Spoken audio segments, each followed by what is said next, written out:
I invited everyone to dinner at an Italian restaurant downtown. My parents, his parents, Lauren, Mason. I gave each of them a different reason to come. To my parents, I said I wanted to celebrate the holidays early. To his parents, I sent a message saying I had a surprise planned for their son. To Lauren, I texted, I really need you tonight, please come. To Mason, I said I had booked the restaurant to celebrate our anniversary a few weeks early. No one asked questions. I arrived at 6:15. The reservation was at 7 nay. I needed the extra time. I spoke with the host and adjusted the seating slightly so my chair faced the entrance and the hallway leading to the restrooms. I preferred seeing who walked in. The restaurant was called Bellucci's. Mason had brought me there on our first anniversary. I remembered him asking me to close my eyes before he handed me a necklace across the table. I had believed I married a thoughtful, steady man. Now I sat in the same place with legal documents inside my purse. Nicole had texted me at 5. Everything's organized. Call if you need anything. I replied with a simple thank you and put my phone away. I wasn't nervous. I wasn't shaking. I had already lived through the worst part, the moment at the sink. My parents arrived first at 6:50. My mother walked in wearing the beige coat I gave her last year. My father followed behind her, holding an umbrella even though it wasn't raining. What are we celebrating? My mom asked as she sat down. Just being together, I said. 7 minutes later, Mason's parents walked in.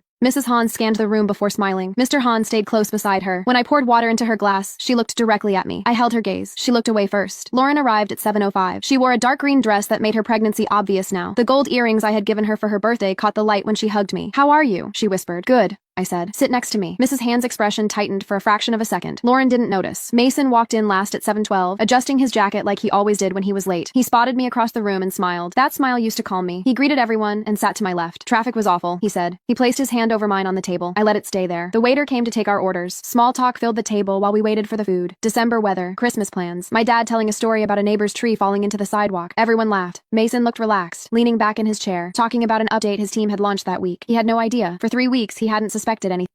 And if you don't want to wait for part 2, you can watch the full story on my YouTube channel. Just tap share, then more, and click the YouTube link here on my profile.